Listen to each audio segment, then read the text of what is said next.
사랑하는 성도 여러분, 그리고 진리의 말씀을 사모하는 모든 분들께 주님의 이름으로 문안드립니다. 오늘 말씀을 듣는 여러분의 마음과 가정 위에 하늘의 신령한 복과 평안이 가득하기를 먼저 기도합니다. 혹시 우리 인생의 가장 치열한 전쟁터가 바로 우리 마음속이라는 사실을 느껴보신 적 있으신가요? 의심과 두려움, 절망과 혼란스러운 생각들이 끊임없이 우리를 하나님의 진리로부터 멀어지게 만들고 주님께서 우리를 위해 예비하신 풍성한 삶을 누리지 못하게 가로막곤 합니다. 하지만 여기 우리에게 소망이 되는 기쁜 소식이 있습니다. 우리가 간절히 바라는 삶의 변화는 바로 우리 내면에서 우리의 마음이 새로워지는 것에서부터 시작된다는 것입니다. 로마서 12장 2절은 우리에게 이렇게 권면합니다. 너희는 이 세대를 본받지 말고 오직 마음을 새롭게 함으로 변화를 받아 하나님의 선하시고 기뻐하시고 온전하신 뜻이 무엇인지 분별하도록 하라. 저명한 기독교 작가씨 S. 루이스는 우리의 마음이 하나님의 다스림에 온전히 순종할 때 비로소 믿음과 순종의 강력한 도구가 될 수 있다고 말했습니다. 그는 이 과정을 낡은 옛사람을 끊임없이 벗어버리고 우리의 생각이 거룩한 빛으로 빚어지도록 내어드리는 여정이라고 설명했습니다. 마음의 변화는 단순히 생각하는 방식을 바꾸는 것에 그치지 않습니다. 그것은 우리의 삶 전체를 그리고 우리를 둘러싼 시련을 바라보는 관점 자체를 완전히 재구성합니다. 새롭게 된 마음은 어려움 속에서도 하나님의 뜻을 발견하고 불확실한 상황 속에서도 흔들리지 않는 믿음을 붙잡으며 아주 작은 축복에도 깊이 감사할 줄 아는 마음이기 때문입니다. 우리의 마음이 왜 이토록 치열한 영적 전투의 무대가 되는 것일까요? 우리의 생각은 믿음과 두려움, 신뢰와 의심 사이를 쉴 새 없이 오갑니다. 마치 빛이 들어오는 창문은 닫아둔 채 집안의 가구 배치만 계속해서 바꾸는 것처럼 혼란스럽기만 합니다. 성경은 우리에게 명확한 길을 제시합니다. 마음을 새롭게 함으로 변화를 받으라고 말입니다. 이것은 외적인 변화가 아니라 마음 깊은 곳에서 시작되어 삶의 모든 영역에 영향을 미치는 내적인 재건축을 의미합니다. 지금 우리는 하나님의 진리의 빛으로 우리의 마음이 새로워지도록 허락하고 있습니까? 사람의 마음은 하나의 정원과도 같습니다. 우리가 어떤 생각의 씨앗을 심느냐에 따라 우리의 행동이라는 열매가 결정됩니다. 만약 의심과 불안의 씨앗이 뿌리 내리도록 내버려 둔다면 그 잡초들은 무성하게 자라나 하나님께서 주시길 원하는 평안과 신뢰의 자리를 모두 빼앗아 버릴 것입니다.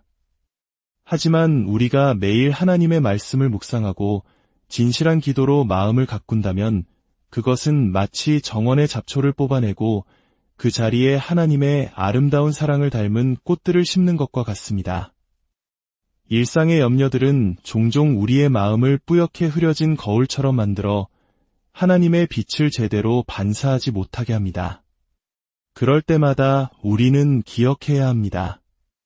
마음을 새롭게 하는 것은 단 한 번의 결단으로 끝나는 것이 아니라 매일 계속되어야 하는 과정이라는 사실을 말입니다. 우리가 그리스도께 내어드리는 모든 생각 하나하나는 영원한 건축물을 쌓아 올리는 벽돌 한 장과도 같습니다. 우리의 걱정과 두려움을 주님께 더 많이 내어드릴수록 그분의 뜻을 분별하고 그분의 채우심을 신뢰하는 영적인 시야는 더욱 맑고 선명해질 것입니다. 이 믿음의 발걸음을 내디딜 때 설명할 수 없는 평안이 우리를 채우기 시작하는 것을 경험하게 됩니다. 하지만 이 변화를 위한 싸움에는 노력이 필요합니다. 우리의 옛 자아는 변화에 저항하며 교만과 허영, 자기 연민에 계속 머무르려 합니다. 그러나 그리스도께서는 우리를 더 큰 자유, 그분이 주시는 진리에 활짝 열린 마음으로 우리를 부르십니다. 마치 외국어를 배우는 것처럼 마음을 새롭게 하는 데에는 연습과 인내, 그리고 매일의 순종이 필요합니다. 우리가 의심의 생각 대신 믿음의 생각을 선택할 때마다 우리는 하나님 나라의 언어를 하나씩 배워나가는 것입니다. 하나님께서 당신의 생각을 그분의 진리에 맞추라고 초대하실 때 당신은 어떻게 반응하고 있습니까? 이 변화의 여정에서 우리가 결코 혼자가 아니라는 사실은 얼마나 큰 위로가 되는지요. 하나님께서는 우리에게 살아있는 그분의 말씀을 주셨습니다. 히브리서 4장 12절은 하나님의 말씀이 살아있고 활력이 있어 우리의 혼과 영과 및 관절과 골수를 찔러 쪼개기까지 하며 또 마음의 생각과 뜻을 판단한다고 증언합니다. 또한 기도는 우리의 생각이 하나님의 마음에 직접 연결되는 거룩한 통로가 됩니다. 말씀 묵상과 기도를 통해 우리는 문제에 대한 해답을 찾을 뿐만 아니라 세상이 줄 수 없는 모든 지각에 뛰어난 하나님의 평강을 발견하게 됩니다. 새롭게 된 마음은 단순히 개인적인 목표가 아닙니다. 그것은 우리를 하나님의 목적에 맞는 삶을 살도록 준비시킵니다. 우리의 생각이 그분의 말씀에 더욱 굳건히 뿌리내릴수록 우리는 시련을 성장의 기회로 바라보게 되고 우리 마음 속에는 만족과 감사가 피어나기 시작합니다. 마음의 변화는 고난의 한가운데서도 일하시는 하나님의 손길을 볼 수 있는 영적인 눈을 뜨게 합니다. 그리고 마침내 우리는 각자를 향한 하나님의 부르심, 즉 소명을 깨닫고 그분이 설계하신 목적을 향한 발걸음을 내딛게 됩니다. 한때 절망으로 마주했던 도전들은 이제 성장을 위한 기회로 보이기 시작합니다. 시편 37편 23절은 여호와께서 사람의 걸음을 정하시고 그의 길을 기뻐하시나니 라고 말씀합니다. 이는 가장 불확실한 길 위에서조차 하나님께서 우리의 이해를 뛰어넘는 목적을 향해 우리의 발걸음을 인도하고 계심을 의미합니다. 목적이 있는 삶이란 모든 질문에 대한 답이 명확해진다는 뜻이 아닙니다. 오히려 우리는 종종 눈에 보이는 대로가 아닌 믿음으로 걸어가야 하는 자신을 발견하게 됩니다. 그러나 새로워진 마음은 모든 어려움 속에 하나님을 더욱 의지하라는 초대가 담겨 있음을 보게 합니다. 마치 토기장이가 찰흙을 빚듯이 하나님께서는 인내심을 가지고 아직 미완성인 우리를 그분의 손으로 친히 빚어가고 계십니다. 목적이 없는 삶은 방향 없이 파도에 휩쓸리는 조각배와 같습니다. 하지만 우리가 하나님의 사랑을 신뢰하고 그분의 뜻을 구하며 나아갈 때 우리는 삶의 의미뿐만 아니라 그분과 동행하는 깊은 기쁨을 발견하게 됩니다. 우리가 우연히 이곳에 있는 것이 아니라 영원한 목적을 위해 창조되었다는 깨달음 속에는 참된 만족이 있습니다. 이 믿음은 폭풍우가 몰아칠 때에도 우리가 인내할 수 있는 힘을 줍니다. 목적이 있는 삶은 우리의 일상적인 선택 하나하나가 중요함을 의미합니다.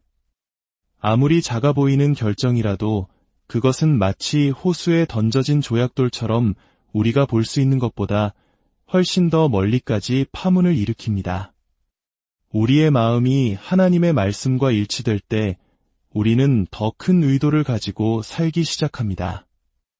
희생이 따르더라도 사랑하고 용서하며 섬기는 길을 선택하게 됩니다. 결국 그것이 그리스도의 부르심이 아니겠습니까?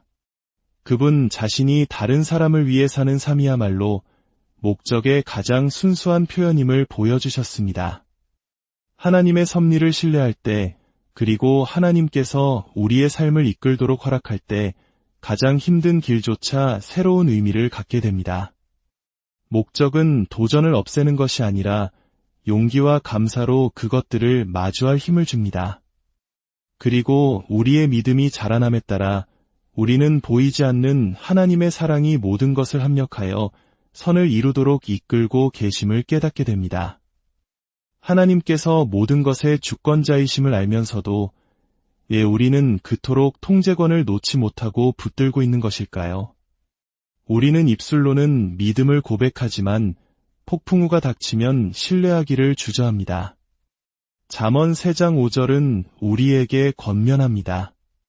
너는 마음을 다하여 여호와를 신뢰하고 내 명철을 의지하지 말라. 이 신뢰는 말을 넘어선 것입니다. 모든 것이 혼란스러워 보일 때조차 하나님께서는 계획을 가지고 계시다는 확신 속에서 안식하라는 초대입니다. 하나님의 섭리는 신비입니다. 우리는 종종 그 순간에는 모든 것을 이해할 수 없습니다. 하지만 시간이 지난 후에 돌이켜보면 무의미해 보였던 상황들이 실은 더 위대한 목적을 위한 과정이었음을 깨달을 때가 얼마나 많았습니까? 하나님께서는 그분의 무한한 지혜로 우리가 겪는 좌절과 실패조차도 우리를 빚으시고 더 좋은 것을 위해 준비시키는 도구로 사용하십니다.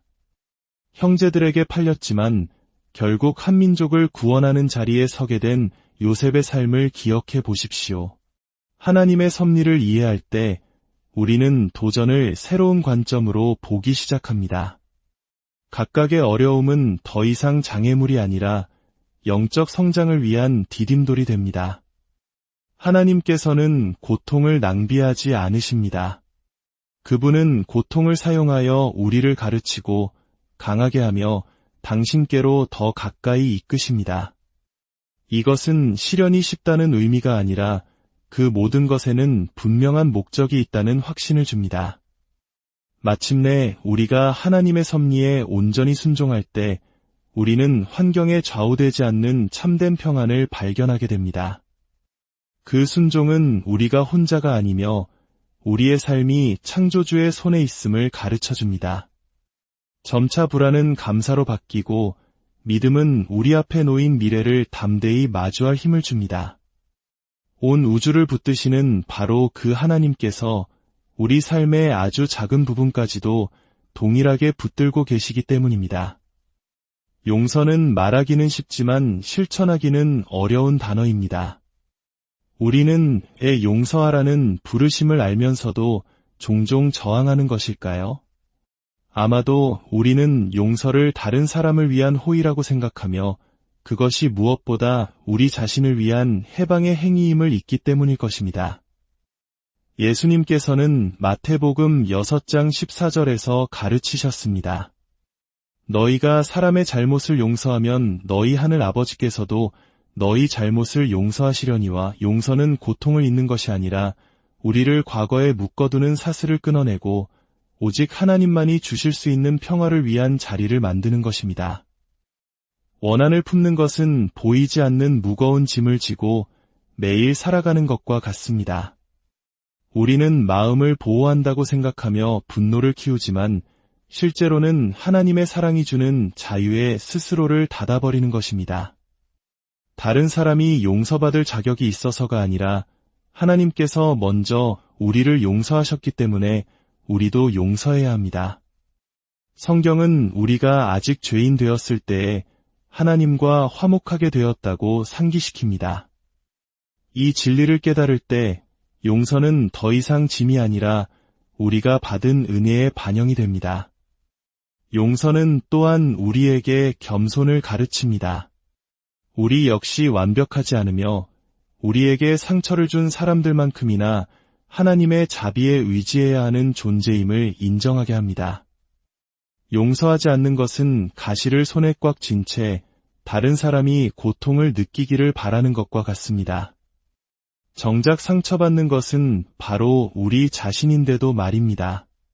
그러나 우리가 용서하라는 하나님의 부르심에 순종할 때 인간의 이해를 뛰어넘는 해방을 경험하게 됩니다.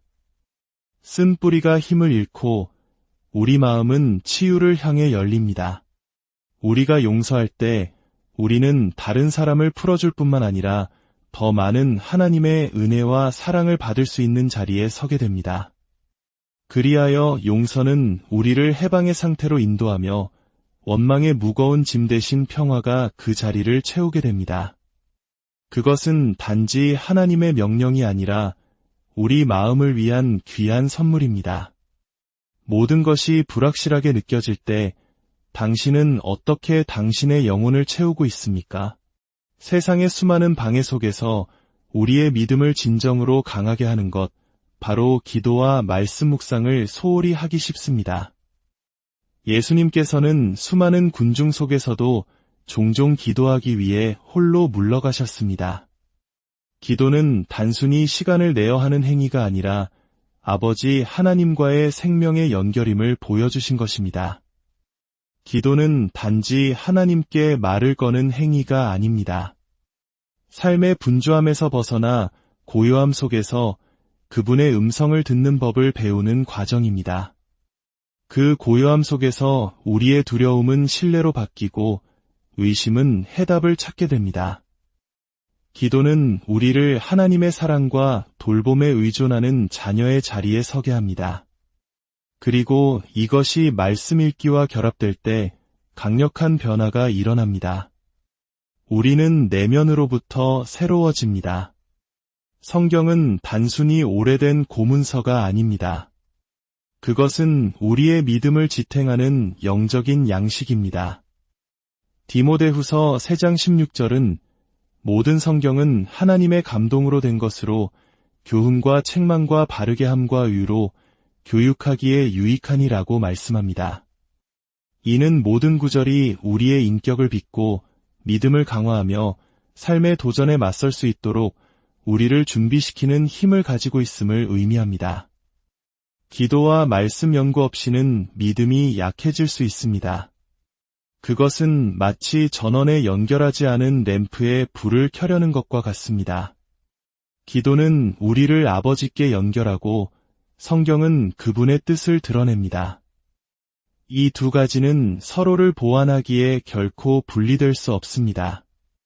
우리가 기도할 때 하나님께서는 우리를 그분의 말씀으로 인도하여 방향과 지혜를 주시고 우리가 말씀을 묵상할 때 우리의 기도는 더욱 깊어지고 하나님의 마음에 합한 기도가 됩니다. 세상 속에서 소금과 빛이 된다는 것은 진정으로 무엇을 의미할까요? 예수님께서는 마태복음 5장에서 말씀하셨습니다. 너희는 세상의 소금이니 너희는 세상의 빛이라. 이 말씀은 단순한 부르심이 아니라 우리의 정체성에 대한 확증입니다. 그리스도인으로서 우리는 세상을 변화시키기 위해 창조되었습니다. 소금은 맛을 내고 부패를 방지하며 빛은 어둠을 밝히고 길을 안내합니다. 우리의 삶은 이 사명을 반영하고 있습니까? 아니면 누구에게도 도전이 되지 않는 안락함의 그늘에 숨어 있습니까? 소금이 된다는 것은 사랑과 소망, 진리가 없는 곳에 그리스도의 맛을 전하는 것을 의미합니다. 빛은 어둠을 두려워하지 않습니다. 오히려 어둠 속에서 가장 밝게 빛납니다. 우리가 그리스도의 빛을 우리를 통해 비추게 할 때 우리는 세상을 변화시키는 힘이 있는 그분의 사랑과 은혜, 그리고 진리를 세상에 보여주게 됩니다. 그러나 소금과 빛이 된다는 것은 종종 세상의 흐름을 거슬러 올라가는 것을 의미합니다. 하지만 그것은 또한 기회입니다. 모든 친절한 행동, 격려의 말 한마디, 진리 안에서 살기로 한 모든 선택은 우리 안에 있는 빛의 증거입니다. 이것은 쉬운 과제가 아니지만 그리스도의 제자로서 우리를 부르신 소명의 일부입니다. 우리가 살아가는 이 모든 삶의 여정은 마음을 새롭게 하는 것에서부터 시작됩니다. 이러한 진리는 우리가 그것을 실천하기로 결정할 때에만 현실이 됩니다. 오늘 하나님께 어떤 생각을 내려놓으시겠습니까? 그분의 섭리를 신뢰하거나 감사함으로 살아가는 것을 방해하는 것이 있습니까? 기도와 말씀 연구에 시간을 들이는 것과 같은 작은 믿음의 발걸음이 깊고 지속적인 변화의 길을 열 수 있습니다. 이 말씀이 여러분의 영혼의 힘이 되었다면 좋아요를 눌러 하나님의 은혜에 화답해 주시고 이 메시지를 주변에 공유하며 세상의 빛과 소금의 역할을 감당해 주시길 바랍니다. 구독을 통해 앞으로도 계속해서 주님의 지혜와 위로를 함께 나누길 소망합니다. 이 말씀을 듣는 모든 분들의 삶의 모든 걸음 위에 하나님의 평강과 은혜가 늘 함께 하시기를 간절히 기도합니다.